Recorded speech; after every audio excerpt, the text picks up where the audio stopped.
Hey everybody, this is my video on Plickers.com. So Plickers is an app that you use on your phone and it looks just like this. It can be found in the Android store, the Google store, and the App Store for iPhone. And it's also web-based. It's easier to start up on the web-based portion, and then which is on the left-hand side, and then onto the right-hand side of the screen, which is the app base. Plickers is an assessment app that I love to use. I can use it in real time, which you'll see, and it provides formative assessment data, and it does not require a student device. So when you sign up, it is easiest, I think, to sign up with Google if you have a Google account because it just always remembers. It's easier. I'm already signed up, so I'll sign in right here. And when you sign in, you're immediately going to see your library. So this is where all your questions live. And it can be a bank of questions. It could be for any subject that you like. Right now, mine are primarily math and language. As you can see, I have some folders with different questions in them. And I have my current school year with their class and their results. So when you first get in, I suggest to start making some questions right away for the subjects that you would like to use. After you have some questions created, you can head into your class. If you want to try it out, we can use demo. If you are feeling pretty confident, you can create your new class. I'm just going to use the demo class right now. So I'm going to head in, and each student in your classroom is assigned to a number. So the number corresponds with the number that's on the cards, and those cards can be found right there.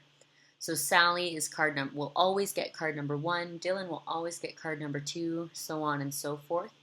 So it's just as easy as adding a name and hitting enter like that, and immediately Tommy was assigned a card.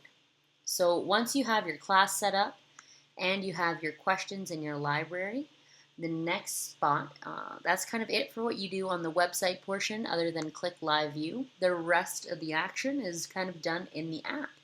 So I'm going to click live view and I'm going to sit here and we'll go to the app and we'll hit the demo class.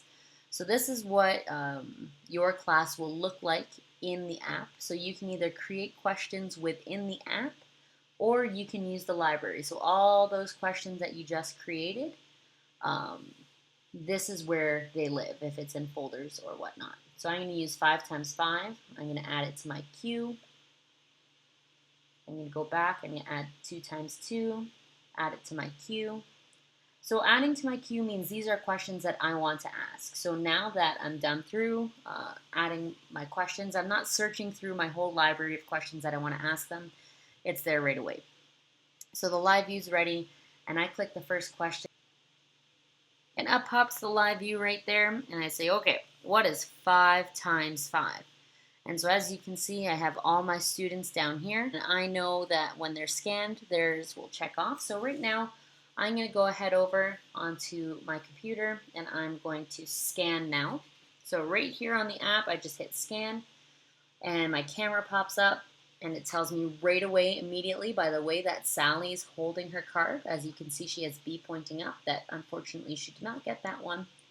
So as I scan around the room, you can see right on the app that it's telling me how my kiddos are doing. And it's keeping a live bar graph that's just for myself on the board. So I can see immediately who has been scanned and who has not been scanned. All my kids, I tell them, is that you just make sure that your name gets checked off. And that means that I have your answer. So based on my findings here with my class, I go through and I say, this question is probably worth talking to my kiddos about, and maybe to talk about some skip counting. So back into the app version here, you can reveal the answers if you'd like. So if you hit the check mark on your device, it tells you the percentage of your students that got it, who got it, what answer they submitted, and from there you can say, hey, let's talk about our fives. Let's skip count by fives, or let's draw 5 groups. And you can also show it by graph based on like how many people are submitting which answer. My favorite personally is just the check mark. Check mark. You tell your kiddos, hey, this is what's going to tell me if Miss Clark has your answer scanned. And keep following me with your card until I do. Just follow me with your body and I'll get you. That's kind of an example of a question. So once you hit that in your demo class, you'll hit the arrow back. And as you see, the next is 2 times 2. So then that pops up, and that's their next question. Once you've given them time, you'll hit scan now on the bottom. And the same process. Again, Sally will always be number 1 as we go down. It's off of my computer. I apologize. It's a little hard for them to read.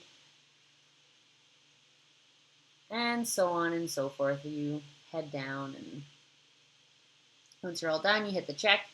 I say, oh my goodness, that question is worth going over.